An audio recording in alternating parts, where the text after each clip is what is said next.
Hi, എല്ലാവർക്കും നമസ്കാരം. ഞാനിന്നിവിടെ വന്നിരിക്കുന്നത് ഒരു നാടൻ വഴുതനങ്ങയുടെ റെസിപ്പി ആയിട്ടാണ്. ഇതിവിടെ പറമ്പത്ത് തന്നെ ഉണ്ടായതാണ്. നാടൻ വഴുതനങ്ങ, പച്ച വഴുതനങ്ങ. നമുക്ക് ഇതിനെ കൊണ്ട് ഒരു മെഴുക്ക് പുരട്ടി ഉണ്ടാക്കാം.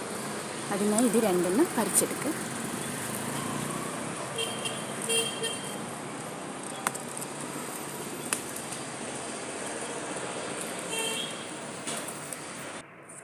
ഞാനിവിടെ രണ്ടെണ്ണം പറിച്ചെടുത്തിട്ടുണ്ട്. നമുക്കിത് ഈ മെഴുക്ക് പുരട്ടി എങ്ങനെ ഉണ്ടാക്കുന്നതെന്ന് നോക്കാം. ഇവിടെ ഇത് കഴുകി എടുത്തിട്ടുണ്ട്. ഇനി ഇത് നമുക്ക് കട്ട് ചെയ്തിട്ട് വരാം. കുറച്ച് അധികം ചെറുതായിട്ടല്ല, കുറച്ച് വലുതായിട്ട് തന്നെ കട്ട് ചെയ്യണം. ഇതുപോലെ കട്ട് ചെയ്തെടുത്തിട്ടുണ്ട്. ഈ ഒരു വലിപ്പത്തിൽ വേണം കട്ട് ചെയ്യാൻ. വളരെ ചെറുതായിട്ടുണ്ടെങ്കിൽ വഴുതനങ്ങ വേഗം കുഴഞ്ഞു പോകും. അതുകൊണ്ടാണ്. ഇനി എങ്ങനെയാണ് ഈ വഴുതനങ്ങ മെഴുക്ക് പുരട്ടി ഉണ്ടാക്കാൻ നോക്കാം. അതിനായി ഞാൻ ഇതുപോലൊരു മൺചട്ടി അടുപ്പത്ത് വെച്ചിട്ടുണ്ട്. അതിലേക്ക് 2 സ്പൂൺ വെളിച്ചെണ്ണ ഒഴിക്കുക.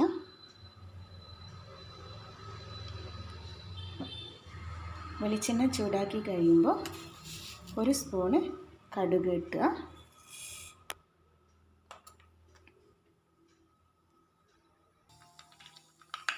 കടുക് പൊട്ടിക്കഴിഞ്ഞാൽ ഒരു നുള്ള് പെരുംജീരകം പൊടിച്ചത് ഇടുക. വലിയ ജീരകം,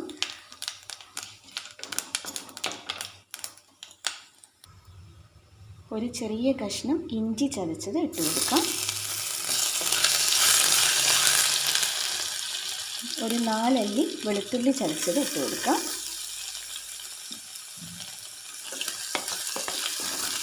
ഒന്ന് ഇളക്കി കൊടുക്കാം.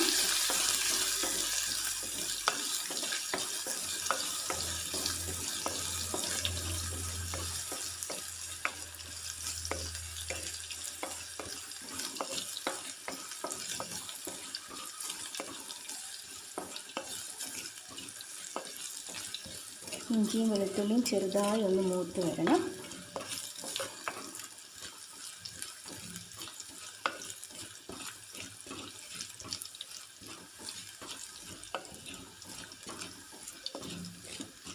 വെളുത്തുള്ളി മൂത്ത് വന്നിട്ടുണ്ട്.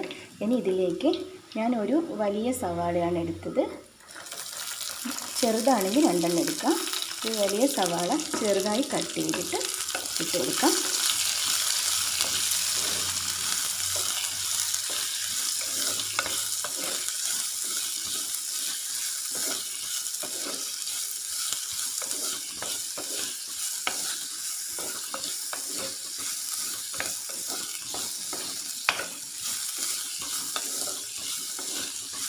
സവാള നന്നായിട്ടൊന്ന് മൂത്ത് വരണം.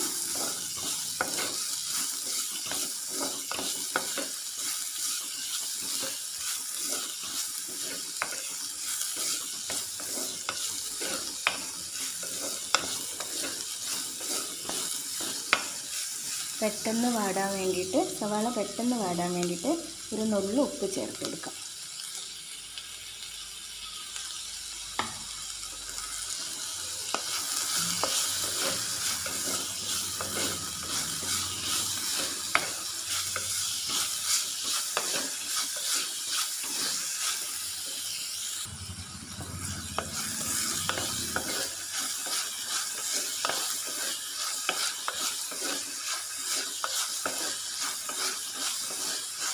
ഇതിലേക്ക് കുറച്ച് കറിവേപ്പില ചേർത്ത് കൊടുക്കാം.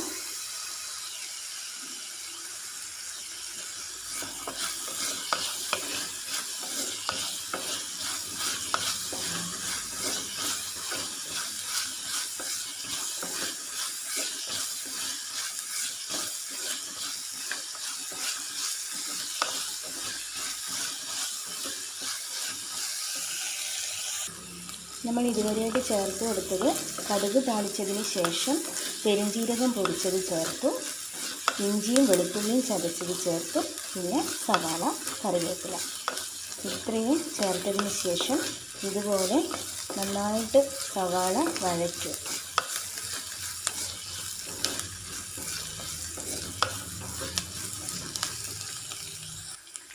സവാള നന്നായി വഴന്നു വന്നിട്ടുണ്ട്.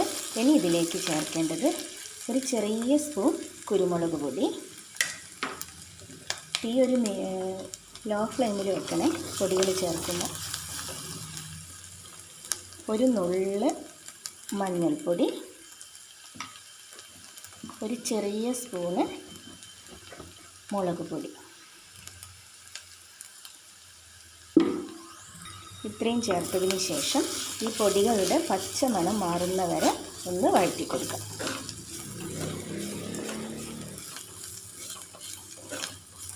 ഞാനിതിലേക്ക് പച്ചമുളക് ചേർക്കുന്നില്ല, മുളക് പൊടിയാണ് ചേർത്തിരിക്കുന്നത്. പിന്നെ കുരുമുളക് പൊടി, മഞ്ഞൾപ്പൊടി. പൊടികൾ കരിഞ്ഞു പോവാതെ പച്ച മണം മാറുന്നവരെ വഴറ്റി കൊടുക്കാം.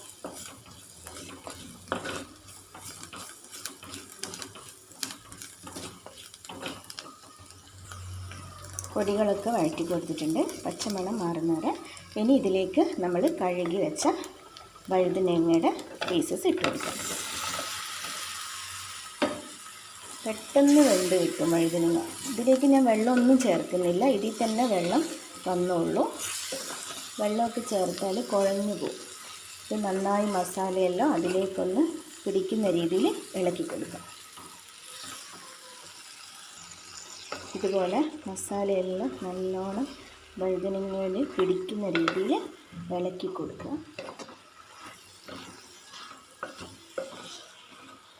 എന്നിട്ട് ഒരു 10 മിനിറ്റ് മൂടി വെച്ചിട്ടൊന്ന് വേവിച്ചെടുക്കണം.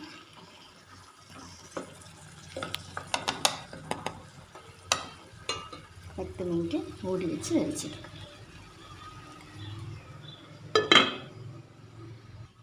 ഈ സമയം ഒന്ന് ഉപ്പ് നോക്കിയിട്ട് ചേർത്ത് കൊടുക്കണം.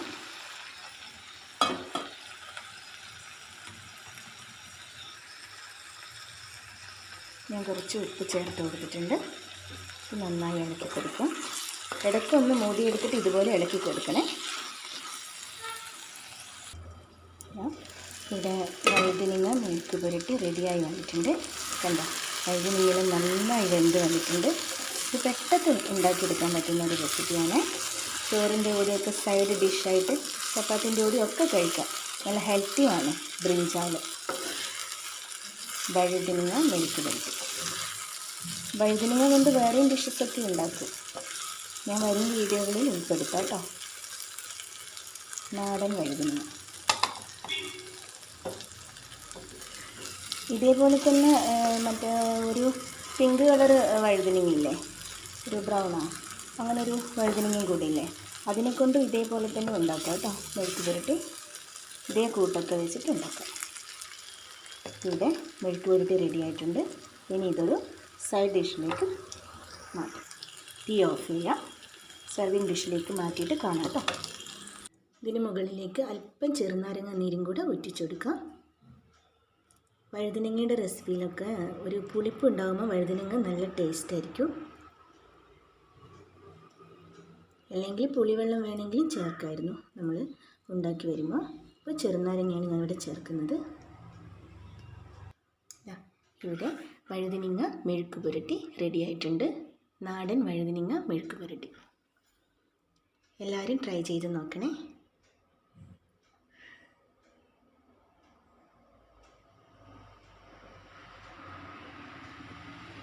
Thank you.